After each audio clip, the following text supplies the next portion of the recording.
Okage.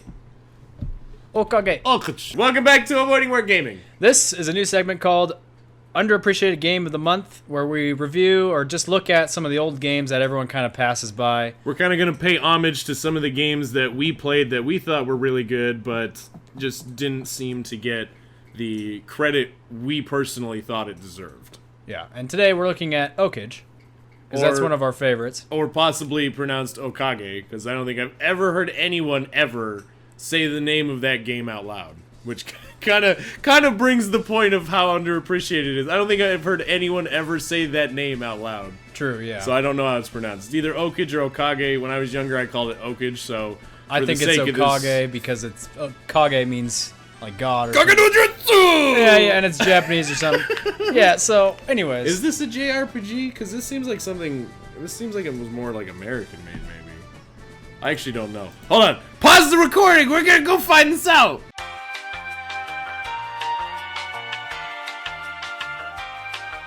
Okay, we're back. We found the answer to the question. This is a JRPG. It was the developer's name is Zennerworks. It's of course made by Sony Computer.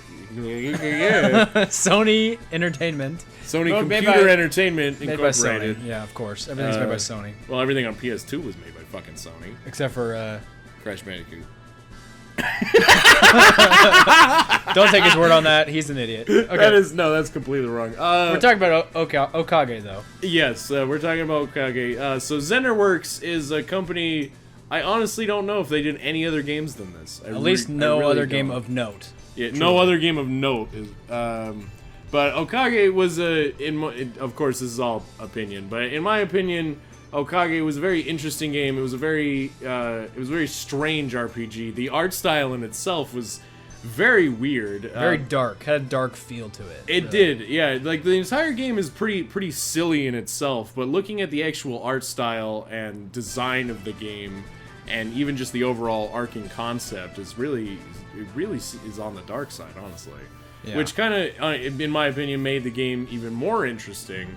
Because you had this whole silly story going on, but then there was just something underneath that was just always lurking there. Yeah, you don't play many games that have that feel. You know, that you can go into the game and you get just that vibe of underlying darkness in the game. Yeah, and it's pretty interesting to play.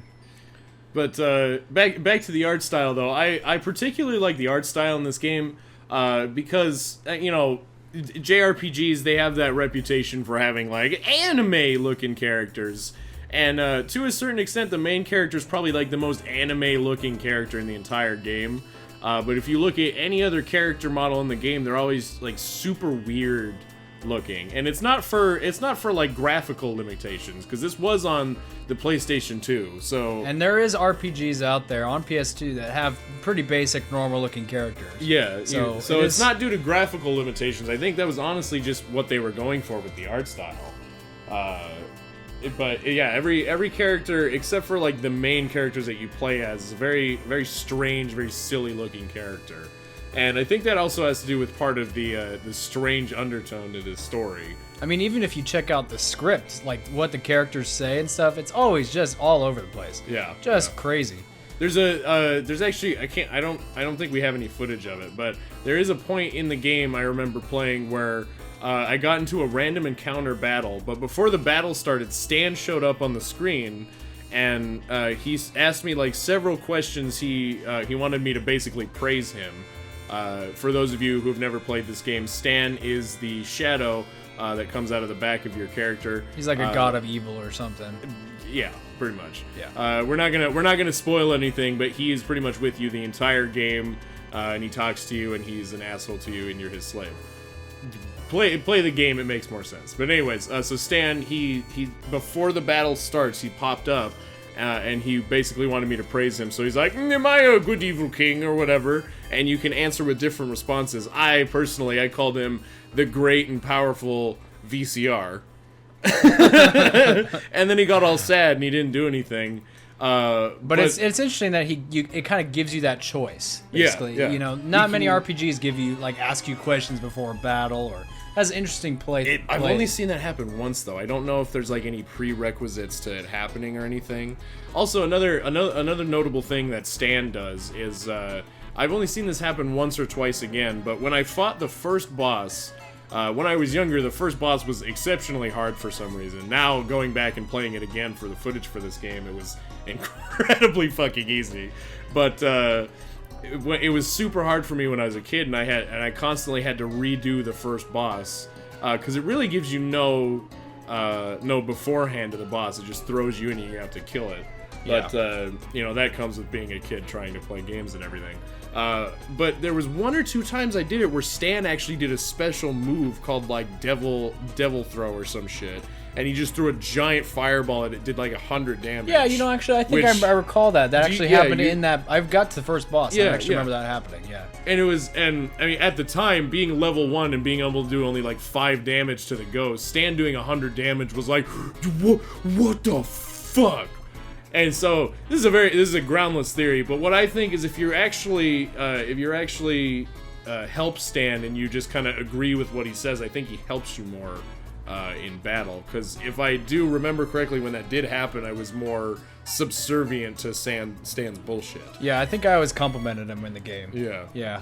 That also kind of brings to light something I want to talk about.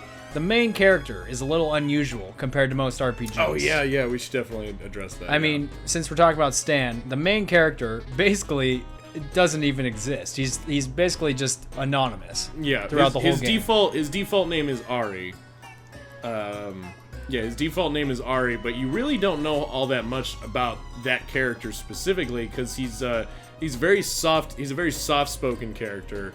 Not like your general silent protagonists, because you do have options of dialogue, but a lot of the options you pick of dialogue, people just ignore you flat out. Because you're so soft-spoken. And if you compare that to most RPGs out there, like Final Fantasy, for example, you compare him to Cloud.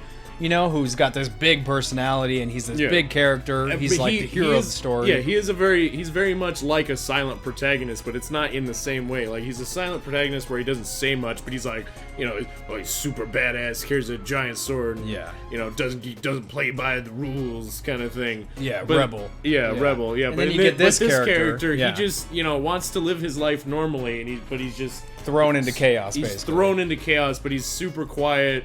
He's a bit shy. Doesn't have much personality. At the same time, though, you want him to succeed. You want this character to win. You want him to find a girl or something, because he gets turned down in the beginning. Yeah, you get invested in the character because the character seems so empty, and so you just get invested in this character because everything that happens just kind of happens to you because people aren't listening to you. People aren't even giving you the chance because they just don't care or something. Yeah, I don't know. Maybe it's you can kind of relate to him. Maybe being a gamer, being a gamer, or even just being a kid. Because when you're a kid, nobody listens to you. You go up to your mom and you tell her, "Oh, my older brother hit me" or something. They don't.